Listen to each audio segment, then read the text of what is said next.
মক্কা যেদিন বিজয় হয়ে গেল, আল্লাহর রসুল হযরতে বিলাল রাদিয়াল্লাহু তাআলা আনহুকে ডেকে ডেকে বলেন, আইনা বিলাল, ও বিলাল কোথায় তুমি? যাও যাও, কাবা শরীফের উপরে উঠে আল্লাহ পাকের নামের ধ্বনিটা সবচাইতে জোরে আজকে তুমি উচ্চারণ করো। সেদিন বিলালের চেহারার দিকে তাকানো হয় নাই, বরং কাবা শরীফের ছাদে উঠে বিলাল আল্লাহ পাকের ধ্বনি উচ্চারণ করে। তো রাসূলুল্লাহ জগৎবাসীকে ডেকে ডেকে বলে, দেখো দেখো বিলাল আল্লাহ পাকের মুহাব্বত তার অন্তরের মধ্যে কি পরিমাণ জায়গা দিয়েছে যে কাবা শরীফের উপরে উঠে বিলাল পা লাগায়া আল্লাহ পাকের আওয়াজকে বুলন্দ করে। হযরতে বিলাল কেমনে এমন হলো? তিনি একজন কেনা গোলাম। এ গোলাম এমন গোলাম যে বিলাল উমাইয়ার একজন কেনা গোলাম ছিল। উমাইয়া কাফের ওই মুহূর্তে বিলাল আল্লাহ পাকের ওয়াহদানিয়তকে স্বীকার করেছে, ঈমান এনেছে। তো বিলাল রাদিয়াল্লাহু তাআলা আনহুকে উমাইয়া আল্লাহ পাকের নাম জপার অপরাধে তার জিহ্বাটাকে প্যারাক দিয়ে মেরে দিয়েছে। জিহ্বার মধ্যে প্যারাক নিয়ে এরপরেও বিলাল আল্লাহ আল্লাহ আল্লাহর নামটা সে উচ্চারণ করে। হযরতে বিলালের মা ডেকে ডেকে বলে, ওগো বাবা, যে নাম জপার অপরাধে তোমার জিহ্বার মধ্যে প্যারাক ঢুকায়া দেয়া হলো, এ নাম কি এখনো ছাড়বা না?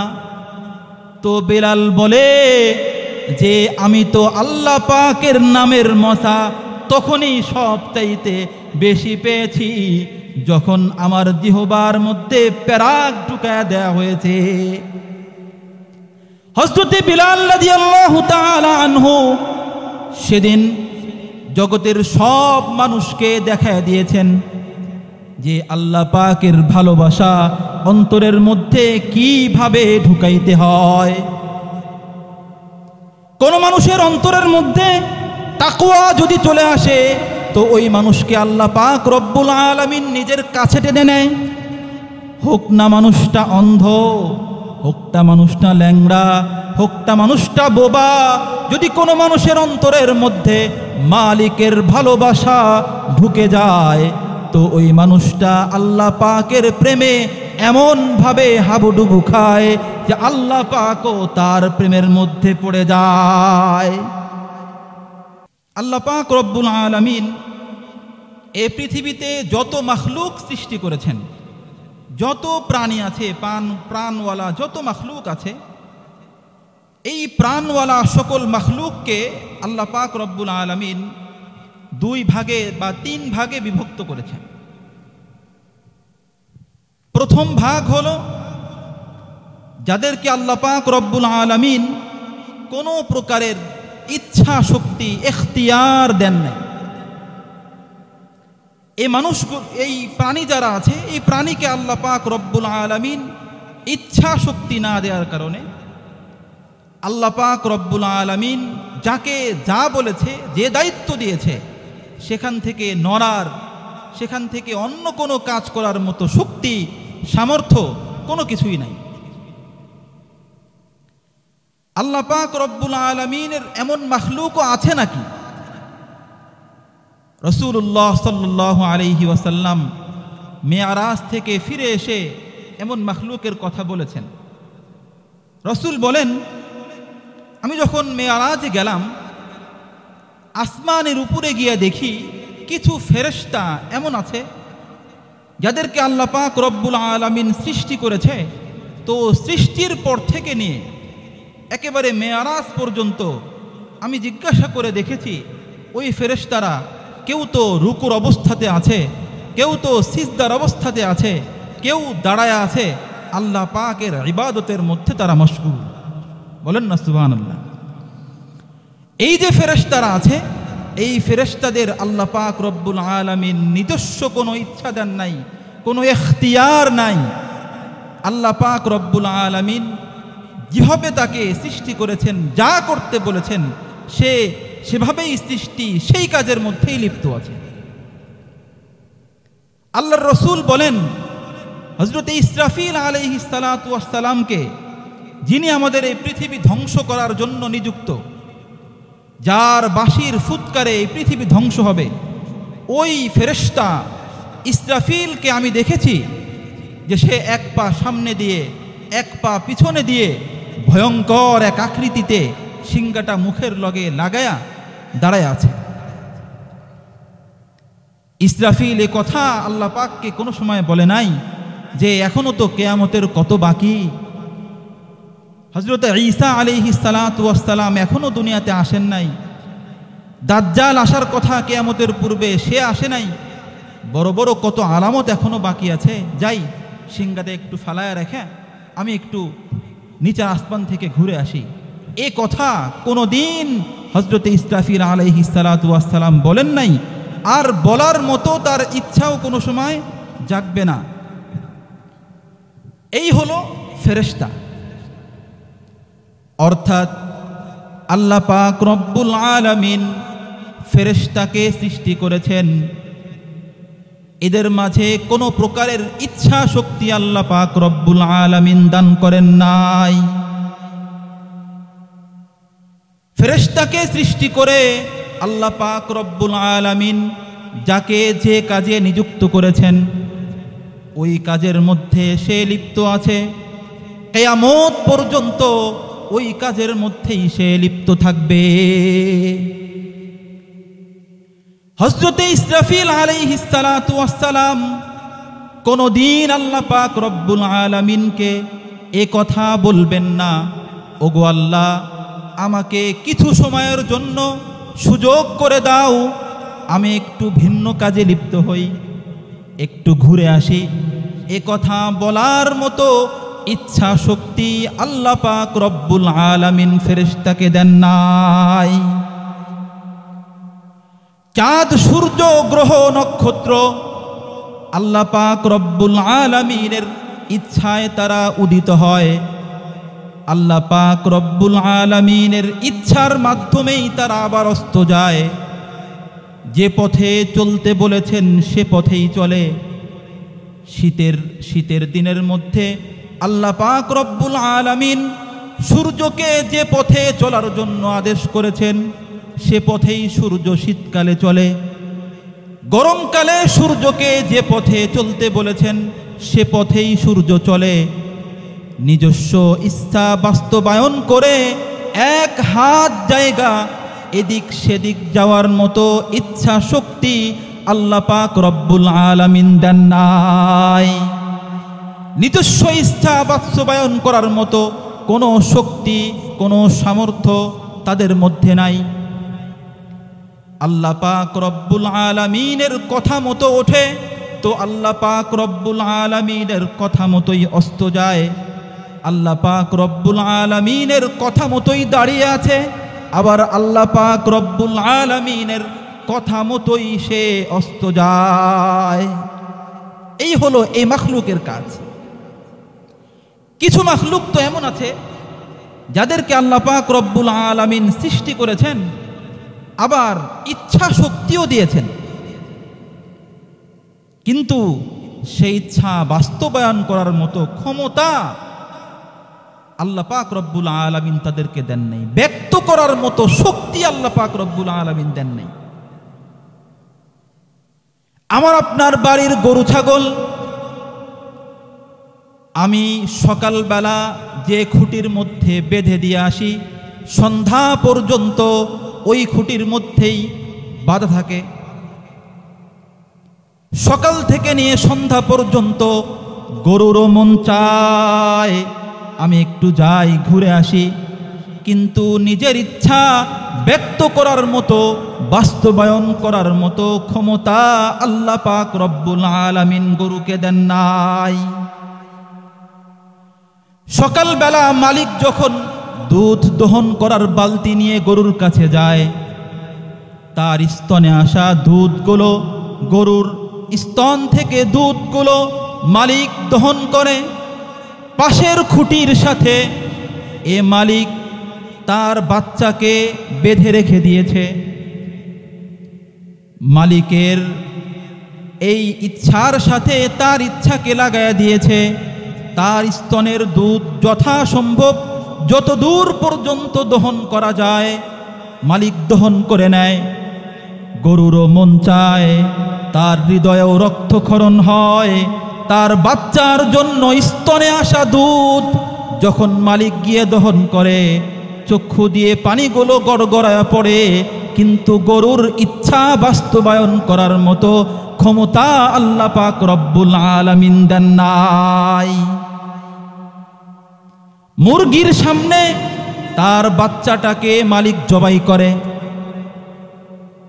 কত কষ্টে কতদিন পর্যন্ত তাপ দিয়ে দুনিয়াতে বাচ্চা ফুটিয়েছে, কত মুহাব্বত, চিল থেকে বাচ্চাটাকে বাঁচানোর জন্য দুইটা পাখা দিয়ে জাপটায়া ধরে।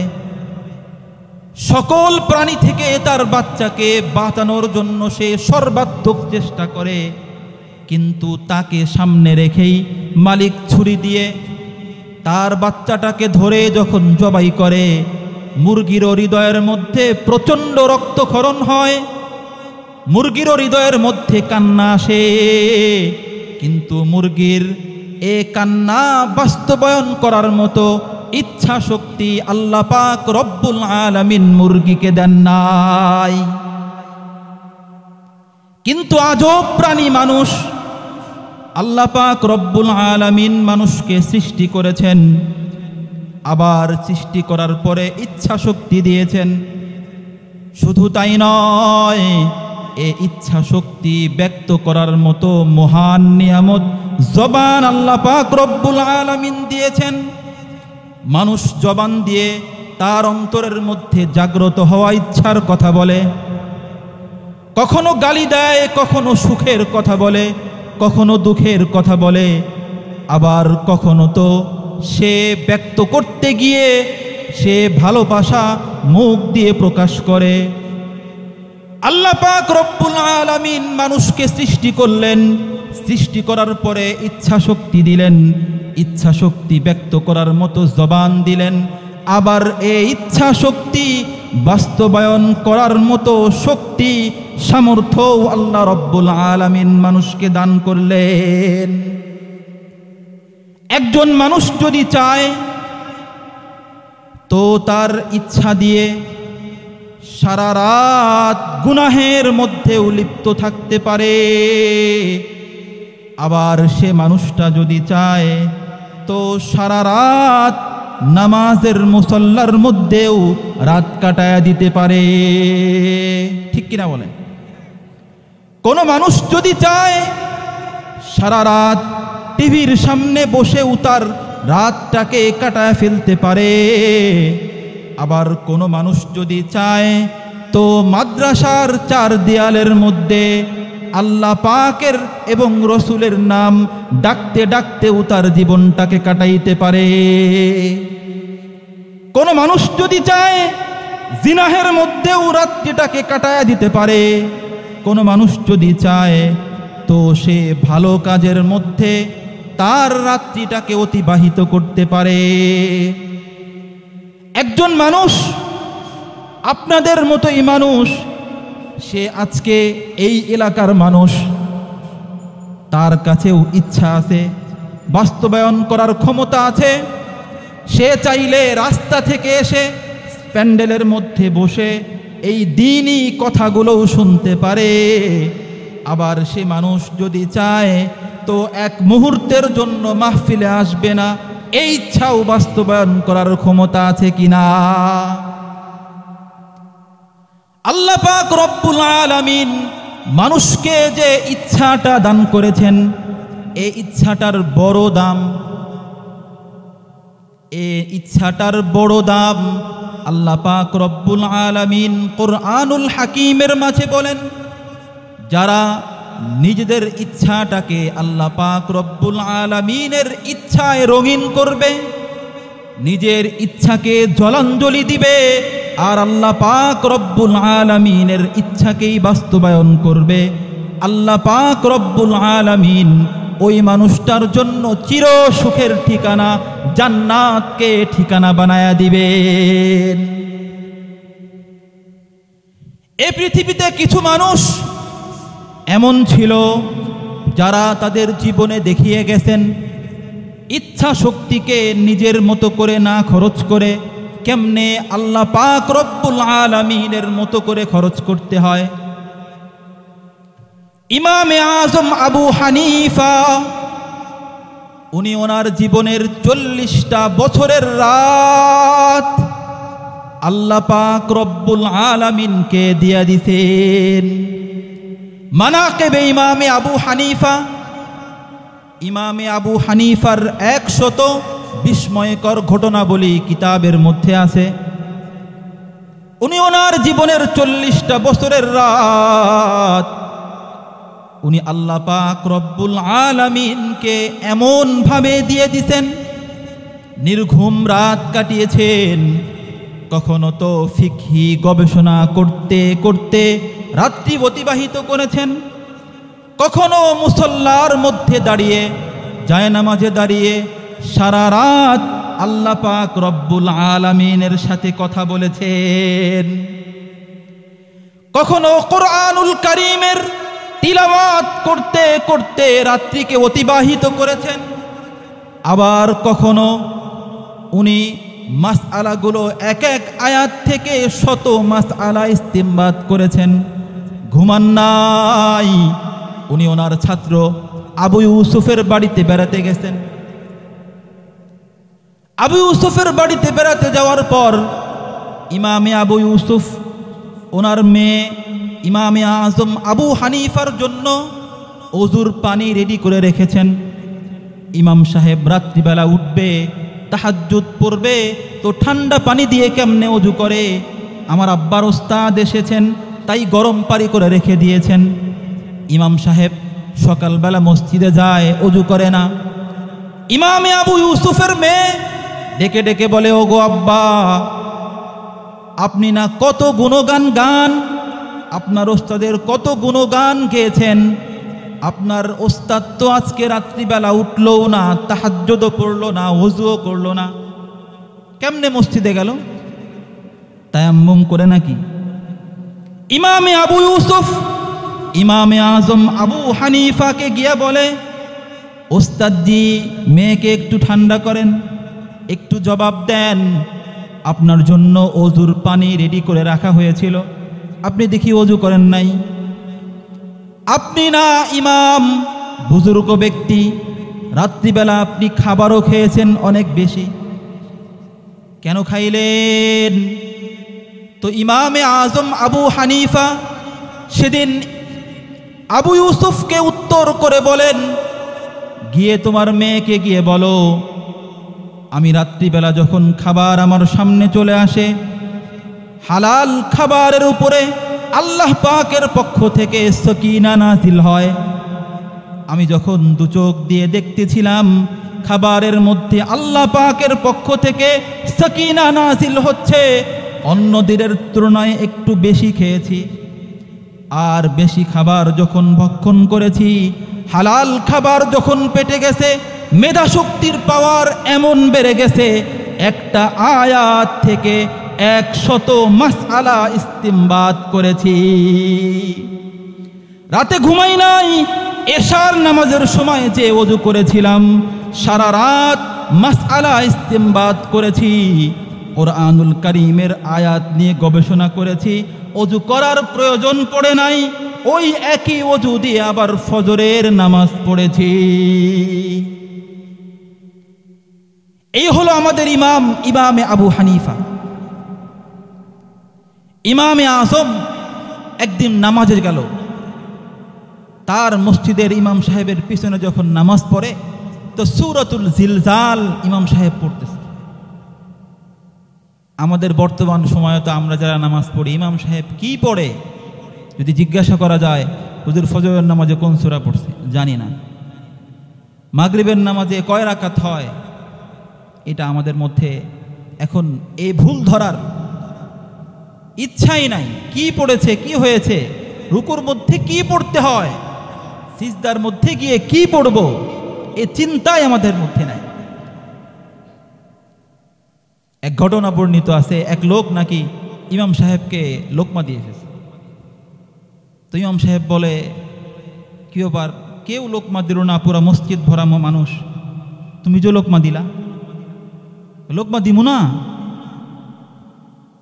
প্রত্যেক দিন 4 রাকাতে 4 দোকানের হিসাব করি, আজকে 3 দোকানের হিসাব শেষ হচ্ছে, এখনো পর্যন্ত 1 দোকানের হিসাব বাকি আছে, তো লোকমা দিয়ে দিছি যে 3 রাকাত হয়েছে।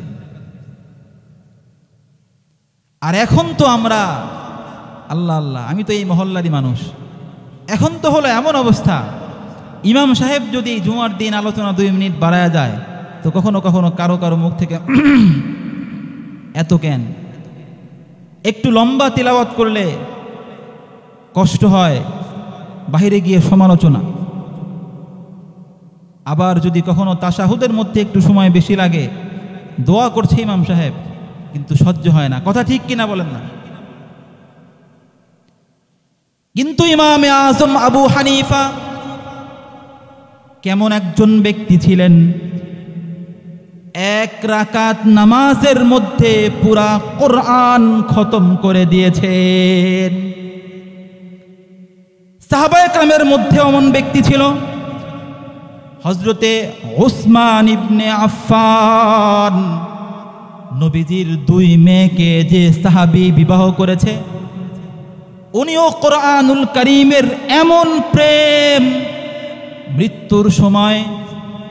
মৃত্যুর সময় যখন কাফের মুশরিকরা তারে শহীদ করে, শেষ রাত্রে তাহাজ্জুদের সময় মানুষ যখন ঘুমায়া থাকে, ওই মুহূর্তে কোরআনুল কারীমের তিলাওয়াত করতে করতে করতে করতে দুনিয়া থেকে চলে গেছে। কোরআনের তিলাওয়াত করে পিছন থেকে তরবারির আঘাত করেছে, তার কল্লাটা উপর থেকে যখন পড়ে যায়, এখনো বিভিন্ন জাদুঘরের মধ্যে সেই হযরতে উসমান রাদিয়াল্লাহু তাআলা আনহুয়ের সেই নুসখাটা আছে, ফিনকি দিয়ে রক্ত বের হয়ে পুরা কোরআন মেখে গেছে, তিলাওয়াত করতে করতে দুনিয়া থেকে চলে গেছে। আরো সাহাবী আছে, হযরতে তামিমে দারি, নবীজির কনিষ্ঠ সাহাবী, 2 রাকাত নয়, 1 রাকাত নামাজের মধ্যে পুরা কোরআন খতম করে দিয়েছে। তামিমে দারি এমন একজন সাহাবী, যে সাহাবী কোলের মধ্যে, মায়ের কোলের মধ্যে রাসূলকে দেখেছে। রাসূলকে দেখার এত দাম যে একবার রাসূলকে স্বচক্ষে দেখার কারণে তাকওয়ার পরিমাণ এত বেড়ে গেছে যে আল্লাহ পাক রব্বুল আলামিন তামিমে দারির হাতের পাওয়ারকে বাড়ায়া দিছে। হযরত ওমর ফারুকের জামানায় একবার পাহাড়ের গুহা থেকে আগুন বের হয়েছে। বর্তমান সময়ে যেমন বিভিন্ন সময় গুনাহের কারণে বৃষ্টি হয় না, গরম বাতাস বাহির হয়, তো ওমর ফারুকের জামানায় গুনাহের কারণে পাহাড়ের পাদদেশ থেকে, গুহার মধ্য থেকে আগুন বের হয়। ওমর ফারুক তামিমে দারিকে ডেকে ডেকে বলে, ওগো তামিম, যাও যাও, মদিনার পাদদেশ থেকে আগুন বের হয়, তোমার কাছে হাতের পাওয়ার বেশি আছে, রসুলের তুমি মুহাব্বতের সাহাবী, যাও আগুনটাকে একটু নিভায়া দিয়ে আসো। হযরতে তামিমে দারি আগুনের কাছে গিয়ে মানুষের মতো করে বুক পেতে দেয়, লাঠি দিয়ে আঘাত করে বলে, পিছনে যা। পিছনে, আমার পিছনে মদিনাতুল মুনাওয়ারা, রাসূলুল্লাহর জিসমে আতহার সেখানে আছে, ওই দিকে যাওয়া যাবে না। কখনো তো লাঠি দিয়ে আঘাত করে, কখনো মানুষের মতো করে তাকে থাপ্পড় লাগায় আগুনকে পিছনে সরায় দেয়। রাসূলের সাহাবী, তার কাছে ঈমানের পাওয়ার বেশি, তাকওয়ার পাওয়ার আছে, তাকওয়া যদি কোনো মানুষের মধ্যে থাকে, আল্লাহ পাক রব্বুল আলামিন ওই মানুষটার হাতের পাওয়ার বাড়ায় দেয়। তাকওয়া থাকার জন্য কখনো কখনো আল্লাহ পাক রব্বুল আলামিন কোনো মানুষের মুখের পাওয়ার বাড়ায় দেয়। মুখের পাওয়ার বাড়ায় দিতে হযরতে সাদ ইবনে আবি ওয়াক্কাস, আব্দুল্লাহ ইবনে জাহাশ, উহুদের যুদ্ধের ঘটনা। সাদ ইবনে আবি ওয়াক্কাস এবং আব্দুল্লাহ ইবনে জাহাশ দুইজন উহুদের প্রান্তরে যুদ্ধ করার জন্য, জিহাদের জন্য যায়। তো যুদ্ধের গেটের মধ্যে দু বন্ধু দাঁড়িয়ে বলে, আল্লাহর রাস্তায় জিহাদ করার জন্য আসছি, কাফের মুশরিকদের সাথে জিহাদ হবে, জানি না এখান থেকে ফিরে যাওয়ার তৌফিক হয় কিনা। চলো না আব্দুল্লাহ, একটু আল্লাহ পাকের কাছে দোয়া করি, জীবনের শেষ দোয়াও তো হতে পারে। আমি দোয়া করব, তুমি আমিন বলবা, তুমি দোয়া করবা তো আমি আমিন বলবো। হযরতে সাদ ইবনে ওয়াক্কাস দোয়া করে, ওগো আল্লাহ, আমি জিহাদের ময়দানে এসেছি, ছোটখাটো কোনো কাফের আমার সামনে আনো না, একজন বড় ধরনের কাফের আমার সামনে নিয়ে আসো। বড় একজন কাফিরকে পাইলে তাকে যদি জিহাদের ময়দানে হত্যা করতে পারি তো আল্লাহ পাক রব্বুল আলামিন খুশি হয়ে যাবে। আর বড় একজন কাফেরকে হত্যা করতে পারলে আমি যুদ্ধের পরে গনিমতের মাল বেশি পাবো। বড় একজন কাফেরকে হত্যা করলে আমি মদিনার মধ্যে গরিব দুঃখীকে দান করব। এই দোয়া সে সেই জায়গাতে করতেছে। দুজনেই চুপচাপ দোয়া করে। একটু পরে যখন জিজ্ঞাসা করে, ওগো ভাই আব্দুল্লাহ, কি দোয়া করলা আর কি আমিন বললাম? তো তখন আব্দুল্লাহ ইবনে জাহাশ বলে, ভাই সাদ, আমি তো দোয়া করেছি আমি কিয়ামতের ময়দানে আল্লাহ পাকের সামনে হিসাব দিয়ে জান্নাতে যেতে পারবো না। আমি আল্লাহ পাকের কাছে দোয়া করেছি, ওগো আল্লাহ, আমি তো হিসাব দিয়ে তোমার জান্নাতে যেতে পারবো না। আজকে জিহাদের ময়দানে ঢুকতেছি, তুমি আমাকে এমন শহীদ বানায় দাও যে কাফেররা যেন আমার হাত কেটে নিয়ে যায়, কাফেররা যেন আমার পা কেটে নিয়ে যায়, কাফেররা যেন আমার অঙ্গ প্রত্যঙ্গগুলাকে খুলে খুলে নিয়ে যায়। হাসরের মাঠে অঙ্গও নাকি কথা বলবে। আল্লাহ পাক রব্বুল আলামিন বলে দিয়েছেন, কিরামান কাতিমিনের সেই সাক্ষ্য যখন মানুষ অস্বীকার করবে, তৃতীয় নাম্বার সাক্ষী আল্লাহ পাক রব্বুল আলামিন মানুষদের জন্য রেডি করে দিবেন। আল্লাহ পাক বলেন, কোন মানুষ যদি গুনাহ করার পরে কিয়ামতের ময়দানে অস্বীকার করে, ওই মানুষটাকে আল্লাহ পাক রব্বুল আলামিন সামনে নিয়ে তার মুখটাকে সেলাই করে দিবেন। আল্লাহ পাক বলেন, আল ইয়াউমা নাখতিমু আলা আফওয়াহিহিম ওয়া তুকাল্লিমুনা আইদিহিম ওয়া তাশহাদু আরজুলুহুম বিমা কানু ইয়াকসিবুন। তো সেদিন হাত পা কথা বলবে। আমি আল্লাহ পাকের কাছে দোয়া করেছি, ওগো আল্লাহ, জিহাদের ময়দানে কাফেররা যেন আমার হাত পা গুলাকে কেটে কেটে নিয়ে যায়। আল্লাহ পাক রব্বুল আলামিন দুজনের দোয়াই কবুল করেছেন। আব্দুল্লাহ ইবনে জাহাশ শহীদ হয়ে গেছে। সেদিন আব্দুল্লাহ ইবনে জাহাশ সাইয়্যিদুশ শুহাদা আমির হামজার সাথেই তার নাম উঠেছে।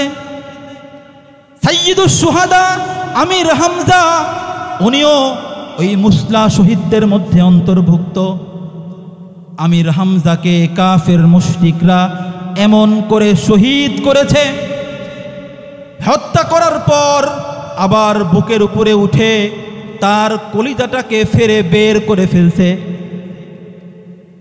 কাফের হিন্দা সে সেই উহুদের ময়দানে আমির হামজার কলিজা, বুক ফাড়া কলিজাটা চিবায়া চিবায়া খায়। আর আমির হামজার কলিজা দিয়ে তার হাতের বালা, পায়ের নুপুর বালায়া সেই বিদ্বেষের নাচ নাচে। হযরত আমির হামজা মুসলা শহীদ। আব্দুল্লাহ ইবনে জাহাশও আল্লাহ পাকের তাকওয়া অবলম্বন করার কারণে আল্লাহ পাক রব্বুল আলামিন তার জন্য দোয়াটাকে কবুল করে নিয়েছেন। সাদ ইবনে আবি ওয়াক্কাস যুদ্ধ শেষে যখন মদিনা মুনাওয়ারার পথ দিয়ে হাঁটতো, মাঝে মাঝেই আফসোস করে বলতো, ওগো আল্লাহ, আমার ভাই আব্দুল্লাহ শহীদ হওয়ার দোয়া করলো, আর তিনি শহীদ হয়ে গেল, তোমার কাছ থেকে বিনা হিসাবে জান্নাতে যাওয়ার টিকিট ক্রয় করে নিল। আর আমি গাজী হওয়ার দোয়া করলাম, এখনো পর্যন্ত গাজী হয়ে মদিনার রাস্তা দিয়ে চলি, জানি না আব্দুল্লাহর মতো শাহাদাতের মৃত্যু আমার নসিব হয় কিনা। এই হলো সাহাবায়ে কেরামের তাকওয়া। ওনারা এক এক রাকাত নামাজের মধ্যে কুরআনুল কারীমকে শেষ করে ফেলেছেন। ইমামে আযম আবু হানিফার এক ঘটনা বর্ণিত,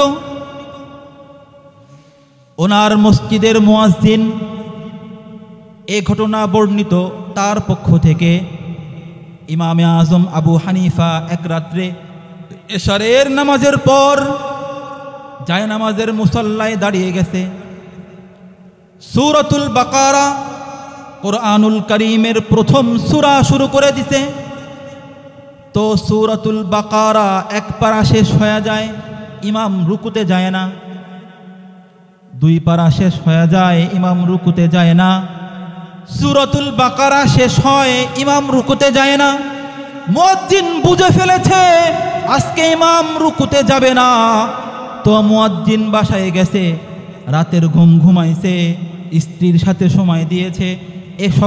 সেখান থেকে সকালবেলা যখন আবার যখন আজান দেওয়ার জন্য ফজরের নামাজ পড়তে মসজিদে আসে, তো মুয়াজ্জিন বলে, আল্লাহ, এ কেমন মানুষ, যেভাবে দাঁড়ানো রেখে গেছিলাম সেইভাবেই এখনো পর্যন্ত দাঁড়ায় আছে।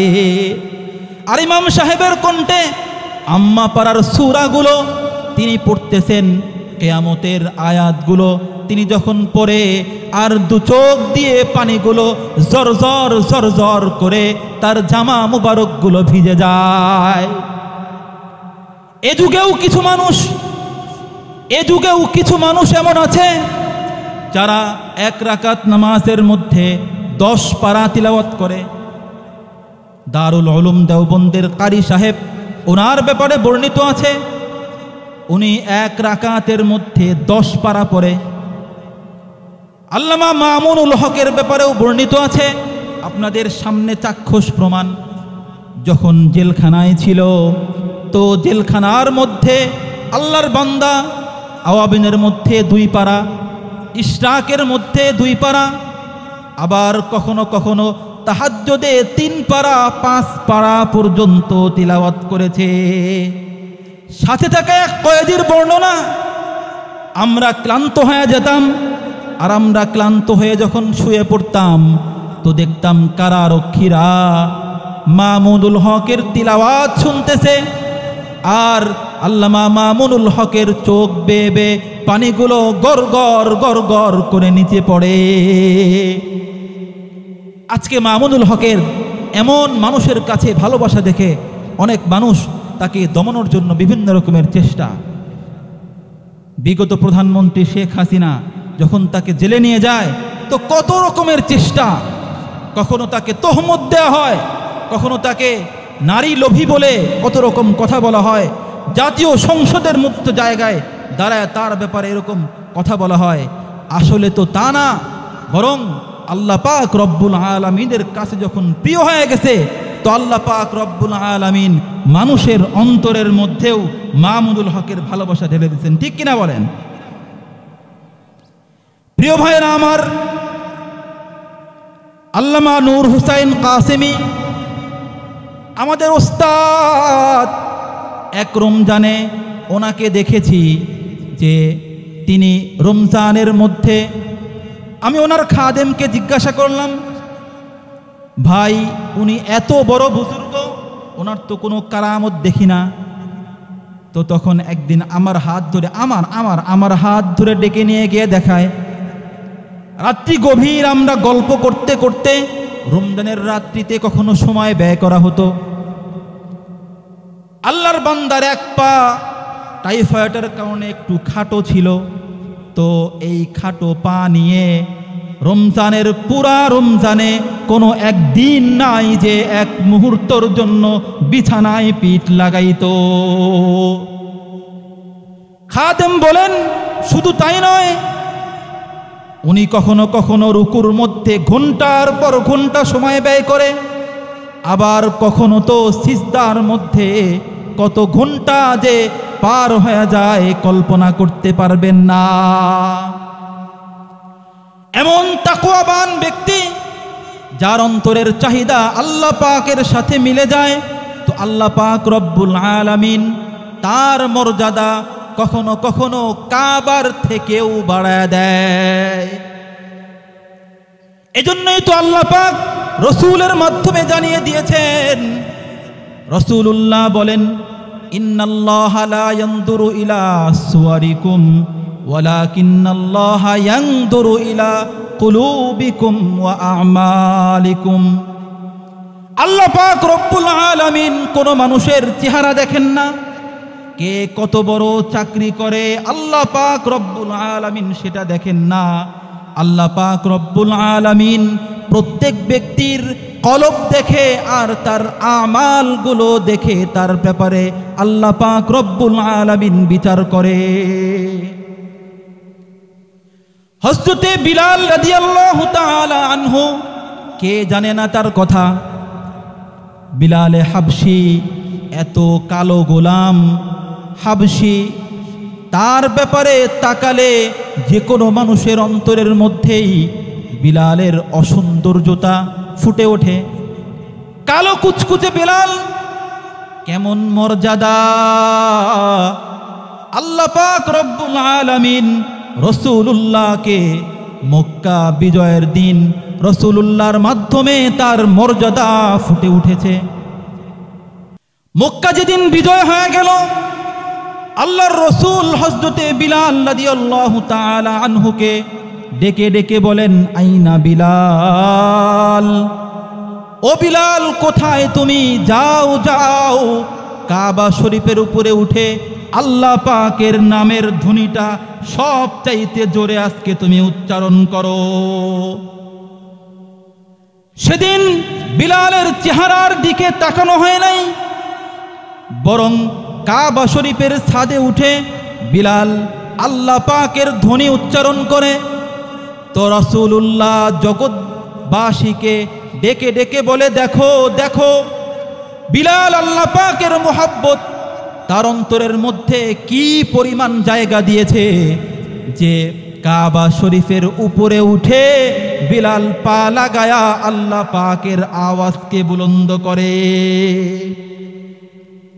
হযরতে বিলাল কেমনে এমন হলো? তিনি একজন কেনা গোলাম।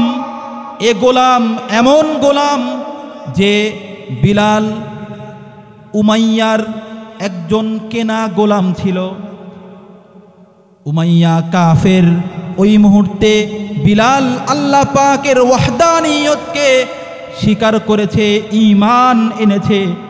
তো বিলাল রাদিয়াল্লাহু তাআলা আনহুকে উমাইয়া আল্লাহ পাকের নাম জপার অপরাধে তার জিহ্বাটাকে প্যারাক দিয়ে মেরে দিয়েছে। জিহ্বার মধ্যে প্যারাক নিয়ে এরপরেও বিলাল আল্লাহ আল্লাহ আল্লাহর নামটা সে উচ্চারণ করে।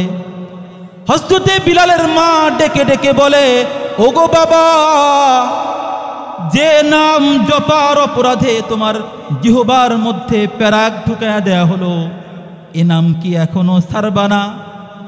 তো বিলাল বলে যে আমি তো আল্লাহ পাকের নামের মজা তখনই সব চাইতে বেশি পেয়েছি যখন আমার জিহ্বার মধ্যে প্যারাক ঢুকায়া দেয়া হয়েছে।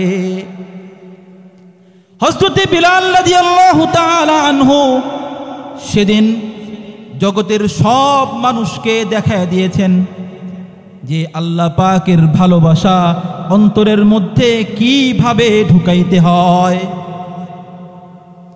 কোন মানুষের অন্তরের মধ্যে তাকওয়া যদি চলে আসে তো ওই মানুষকে আল্লাহ পাক রব্বুল আলামিন নিজের কাছে টেনে নেয়। হোক না মানুষটা অন্ধ, হোকটা মানুষটা ল্যাংড়া, হোকটা মানুষটা বোবা, যদি কোনো মানুষের অন্তরের মধ্যে মালিকের ভালোবাসা ঢুকে যায় তো ওই মানুষটা আল্লাহ পাকের প্রেমে এমন ভাবে হাবুডুবু খায় যে আল্লাহ পাকও তার প্রেমের মধ্যে পড়ে যায়। আব্দুল্লাহ ইবনে উম্মে মাকতুম অন্ধ সাহাবী, মদিনাতুল মুনাওয়ারার মাঝে ইহুদিদের বড় বড় সর্দারদেরকে নিয়ে আল্লাহ পাকের হাবিবে কিবরিয়া মিটিং করে। উম্মে মাকতুম গরিব সাহাবী, আব্দুল্লাহ ইবনে উম্মে মাকতুম উনি অনেক গরিব সাহাবী এবং অন্ধ সাহাবী।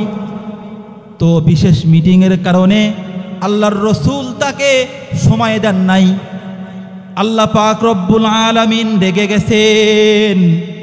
আকাশ থেকে হযরতে জিবরাইল আলাইহিস সালাতু ওয়াস সালামকে পাঠিয়ে দিয়েছেন। আর জিবরাইল এসে আল্লাহ পাক রব্বুল আলামিনের কাছে আল্লাহ পাক রব্বুল আলামিনের পক্ষ থেকে রাসূলুল্লাহকে জানিয়ে দিয়েছেন, আবাসা ওয়া তাওয়াল্লা আন জাআহুল আমা। ওগো হাবিব, আপনি আব্দুল্লাহ ইবনে উম্মে মাকতুম অন্ধ সাহাবী, গরিব সাহাবী, তার কাছে ধন কম, তার চক্ষু নাই, এই জন্য আপনি তাকে দূরে ঠেলে দিচ্ছেন। জেনে রাখেন এরকম হাজার হাজার ধনী এরকম ইহুদির থেকে আমার কাছে আব্দুল্লাহ ইবনে উম্মে মাকতুম অনেক প্রিয়। শুধু তাই নয়, হযরতে সাদ ইবনে আবি ওয়াক্কাস এমন একজন সাহাবী যাকে আল্লাহ পাক রব্বুল আলামিন তাকওয়ার জন্য বড় মহব্বত করতেন। এরপরেও আল্লাহ পাক রব্বুল আলামিন হযরতে সাদ ইবনে আবি ওয়াক্কাসের এক আজব ঘটনা বর্ণিত আছে। একবার রাসূলুল্লাহ হযরতে সাদ ইবনে আবি ওয়াক্কাস যখন মারা যায়, আল্লাহ পাকের ভালোবাসা, রসুলের ভালোবাসা কেমন ছিল, তাকওয়াটা কেমন ছিল, আল্লাহ পাক রব্বুল আলামিন সাদ ইবনে আবি ওয়াক্কাসের জানাজার মধ্যে ৭০,০০০ নূরের ফেরেশতাকে পাঠায়া দিছে। এরপরেও রাসূলুল্লাহ কবরের পাশে দাঁড়ায়া সুবহানাল্লাহ, আলহামদুলিল্লাহ, আল্লাহু আকবার বলে চিৎকার করেছে। সাহাবায়ে কেরাম পাশ থেকে বলে, ওগো আল্লাহর হাবিব, এরকম তো আপনি কোনোদিন করেন নাই, আজকে সাদের কবরের পাশে দাঁড়ায়া আপনি এমন কেন করতেছেন? তো আল্লাহর হাবিব তখন উত্তর দেয়, সাহাবী সাদের কবরের মধ্যে আল্লাহ পাক রব্বুল আলামিন কি কারণে যেন কবরের মাটি তার সাথে এমন আচরণ করতেছে যে দুপাশের মাটিগুলো এপাশ ওপাশ থেকে দাবাচ্ছে। তো সাদের হাড়গুলো, আমার সন্তানের হাড়গুলো ভেঙে কর্মর কর্মর করতেছে। তো আল্লাহর হাবিব তখন জোরে জোরে বলে উঠল, আল্লাহু আকবার। তো সাহাবায়ে কেরাম তখন বলতেছেন, ওগো আল্লাহর হাবিব, কেন আপনি এমন জোরে জোরে ডাকতেছেন? তো আল্লাহর হাবিব তখন বলে যে, আমি যখন জোরে জোরে আল্লাহু আকবার বললাম, যখন জোরে বললাম সুবহানাল্লাহ, যখন জোরে বললাম আলহামদুলিল্লাহ, তো আল্লাহ পাক রব্বুল আলামিন হযরতে সাদের কবরের সে আযাবটাকে বন্ধ করে দিল। প্রিয় ভাইরা আমার, বোঝার মতো ব্যাপার, যে সাহাবীর জানাজার মধ্যে ৭০,০০০ ফেরেশতা আসে, ওই সাহাবীর কবরের মধ্যেও যদি মাটি দাবায় তাহলে আমাদের অবস্থা কেমন হবে? গতকালকের একদিনের নামাজ কি এমন আছে যে নামাজটা হক আদায় করে পড়েছি, সুবহানা রব্বিয়াল আলাটা আল্লাহর ভয় নিয়ে পড়েছি? কালকের কোনো নামাজ কি এমন আছে যে নামাজকে আল্লাহ পাকের সামনে দেখায়া আমি মাফ পাইতে পাবো। প্রিয় ভাইরা আমার, হযরতে সাদের মতো এমন একজন সাহাবী, সে সাহাবীকেও কবর ক্ষমা করেন নাই।